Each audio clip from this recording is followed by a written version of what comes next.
Hello, everyone, and welcome in to the very first of Carnival by Daylight discussion. Welcome in. I am Paathus. Let me talk to you guys a little bit about a topic that has been on a lot of people's minds, especially behaviors this year, which has been the issue with tunneling and slugging. We've had two separate attempts at mitigating the issue, and it's an issue, not really a problem, in my opinion.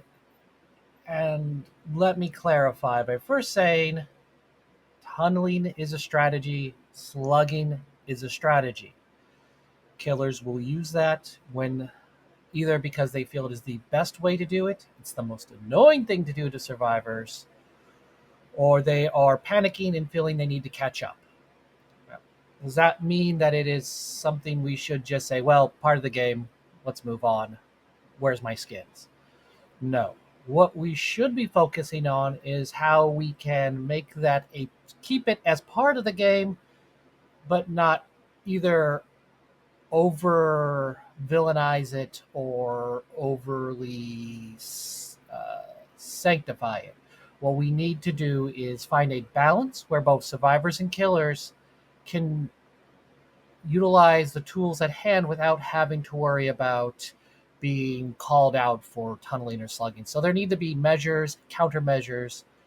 Uh, so this is what this discussion is. Now, as we know, I've referred to these as strategies. These aren't these. There is toxicity in being slugged for the whole match, and the killer not picking you up, not putting you on hook at 5 gens. Obviously, if the killer gets you guys all down right away, the first thing they should do is start hooking people, getting you out of the match. That's what the killer's supposed to do. So when the killers don't do that, it's clear that they have something else in mind. And while we should promote alternate playstyles, it should be something that's fun for people. It should be something that is engageable. And if it's something that becomes an issue, it should be something that there is a countermeasure to, which is what we're going to be looking at discussing today.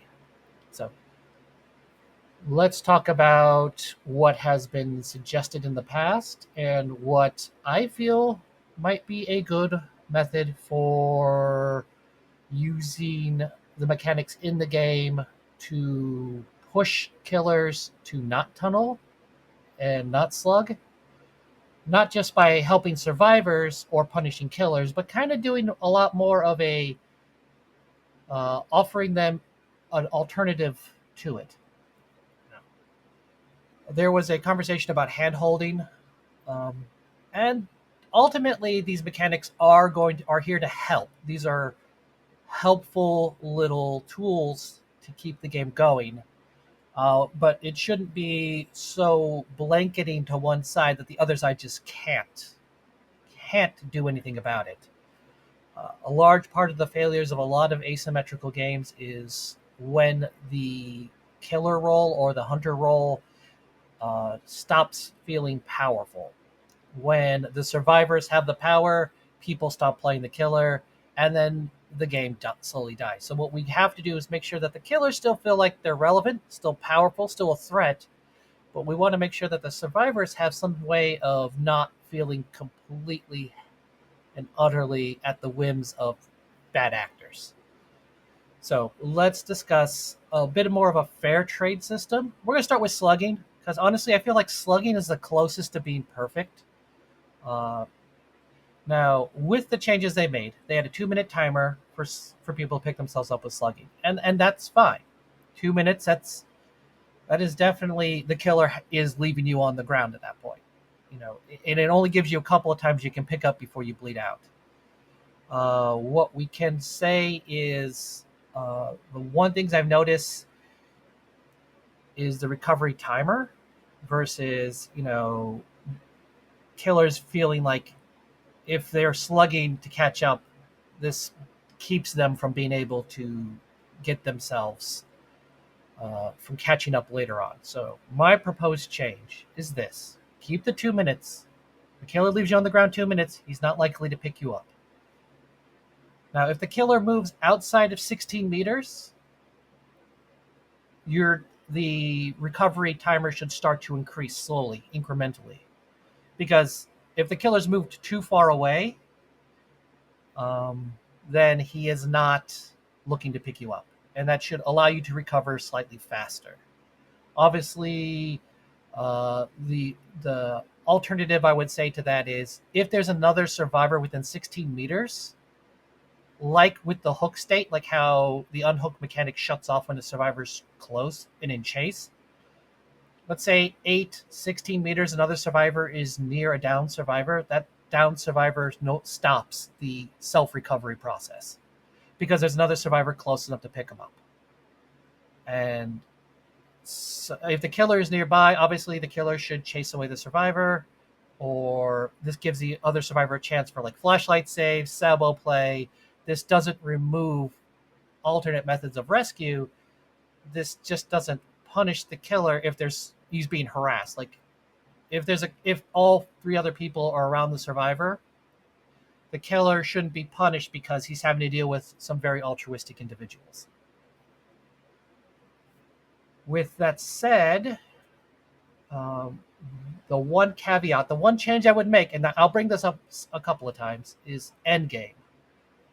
Slugging mechanic, like the anti-camp mechanic, should go away at the endgame. When the gates are powered, the killer should be able to slug all 4 people.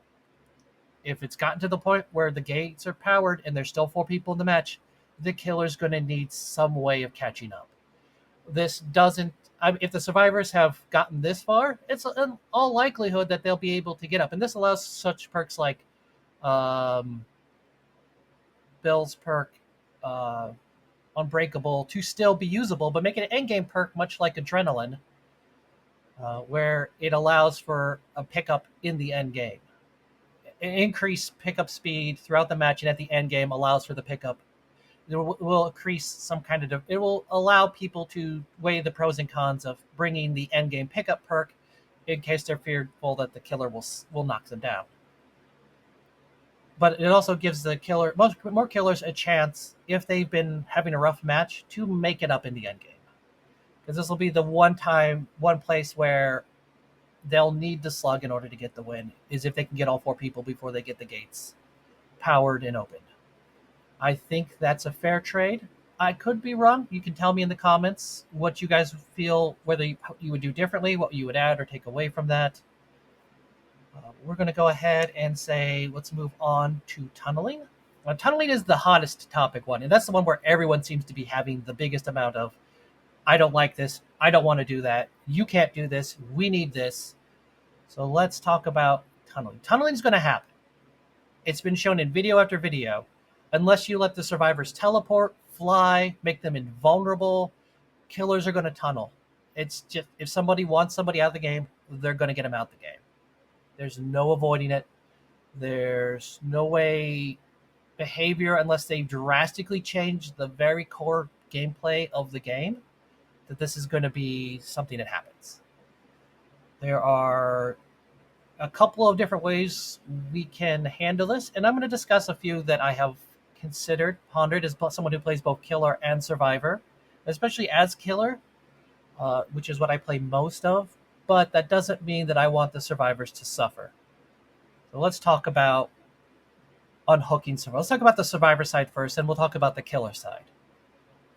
First thing, unhook survivors should still get the 10-second haste, endurance.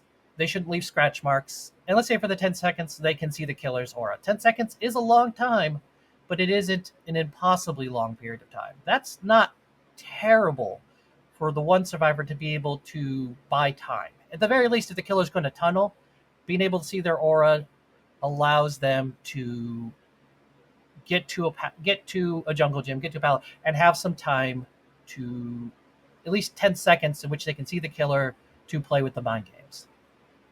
Now, the one alternative I would say for tunneling that would help discourage killers from the survivor side is, let's say within the first 10 seconds that a killer decides he wants to down a survivor.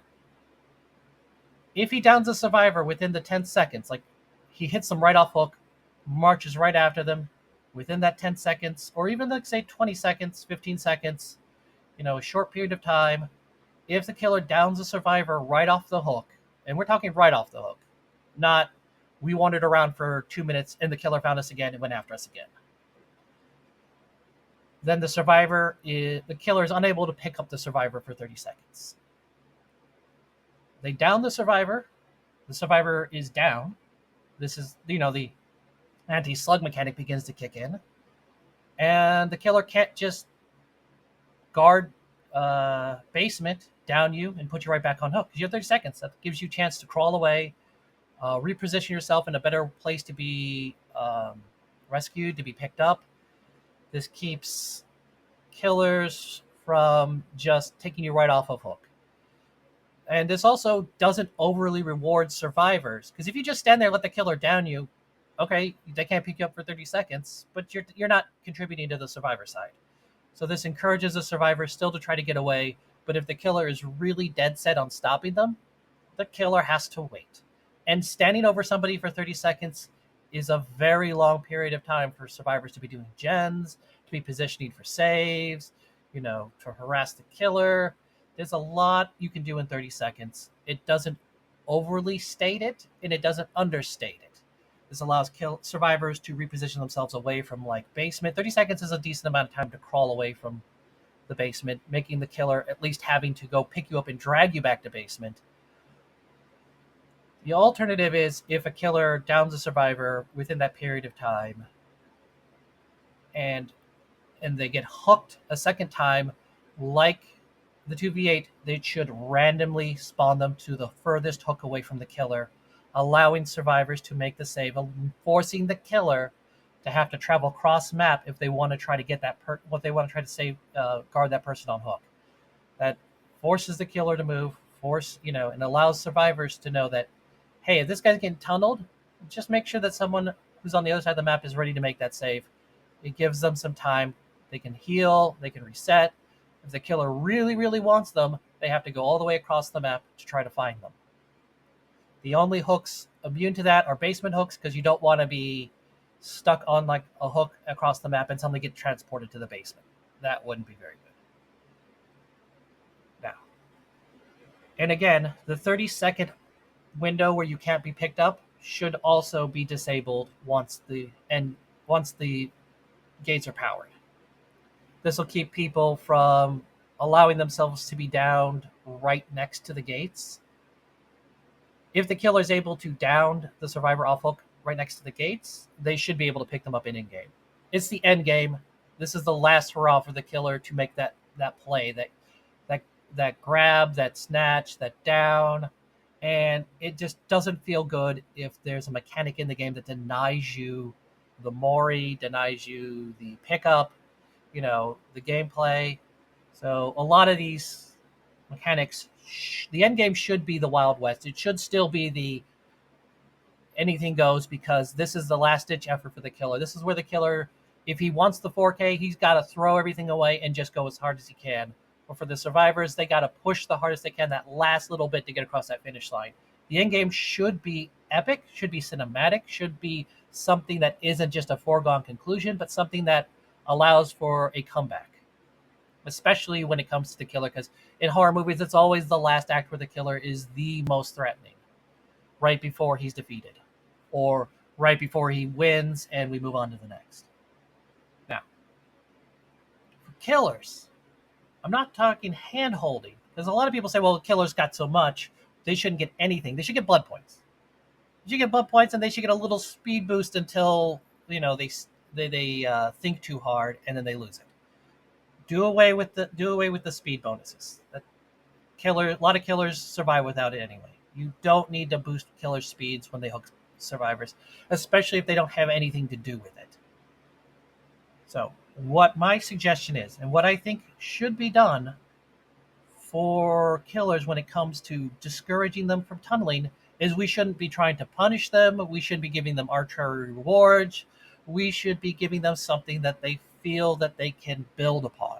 It helps them catch up as the match goes on. If they're going to decimate the team, they decimate the team. The rewards wouldn't have mattered anyway. But This should be something that the killers can say, okay, well, as the match goes on, I can use this to help me catch up. I won't feel too weak, won't be too powerful. And what is that? Give the killers a stacking bonus of 1% for vaulting and kicking speeds for every survivor hooked uniquely. Like every survivor hooked that isn't hooked twice. So if you hook Jeff, then you hook Jane, you get the first hook, you get 1%. Jane, you get 2%. And then say you get David, that's 3%. But if you hook David again, if you hook the same survivor twice, the stack resets to 0. And it starts over again. It goes to 0 on that one. You lose all your stacks, and you are forced to rebuild again. It's one of those where it builds. You'll never get more than 11%, which sounds like a lot, but you got to understand, by the time you're at 11%, the match is either over, they're at the gate, or the team's already dead. This allows for killers to have builds that focus on gen defense. Honestly, 1, 2, 3, 4, even 10%. We already have perks that really enhance that. So it's one of those where it assists. It will help killers catch up because pallets and vaults are kind of what slows the chases down. So giving the killers just the smallest amount of ability to catch up will encourage them to go after other survivors because they're going to want to start building those stacks. Giving killers something to build on is a big encouragement for them. People love seeing numbers go up, especially if it's a small amount. It doesn't have to be drastic, doesn't have to be anything more than the 1%. The 1% will be very unnoticeable in the early years, but once you get up to 5, 6, 10%, that's when it becomes noticeable. Now, what would they do with those? Simple. We allow for whenever you hook a new survivor, the generator with the most progress is revealed by Killer Instinct for 4 seconds. This doesn't show survivors. This doesn't give anyone away. And also the survivors will know that when someone gets hooked, if you're on the gen with the most progress, the killer's going to know you're there. And you give the killers a extra 3% gen regression if they kick that gen within 30 seconds. So it forces the killer to decide, do I stay near the hook, or do I go to the gen and kick it for that little bit extra? It's not a lot. 3% is decent, but it's not a game-changing amount. And that never changes. It's 3% always. So it gives the killers a reason to go across the map and risk the survivor being saved, because that way they have a chance to reduce the generator that's closest to being done. Whether it's a near finish or just started, it gives the killer a chance and a reason to go to the gen, not the players. Which means that if you're on the gen, you can always just move away, wait for the killer to kick, and come back. And the killer won't feel too bad about it if they get there, they don't find a survivor, because they've reduced the gen's progress. Now, of course, will this fix tunneling? No. People will still tunnel. But to the right of it, in the end, it is a strategy that needs to be used when a killer has to catch up. And really, tunneling should really be done when the killer has to make up ground. But even still, you can complete the game without tunneling. I've done it plenty of times. I'm not advocating for tunneling. I'm not saying tunneling is the greatest, but I'm not saying tunneling is the worst. I have had to remove somebody from the game, whether that's because they've been toxic or because I'm at one gen, there's 4 people, and I have like 3 hooks. At that point, as a killer, you decide someone has to go out. If you're 1 to 4K, someone has to go out. If you're not worried about the 4K, then you weren't worried about. Then you weren't part of the issue that they're trying to correct, because you were never tunneling or slugging on purpose anyway. So, there we go. This is my first video. I want to thank everybody who got to this point in the video. I want to thank everybody. You can check me out on Twitch at Paathus.ttv. Please go ahead, like and subscribe, share the video. Feel free to comment. I would prefer constructive criticism, but again, we all find our own fun. If you want to tell me I'm terrible, I'm stinky, my voice is weird, that's fine. I want to thank everybody. I appreciate all of you. Be safe out there in the fog. And until next time, everybody. Bye-bye.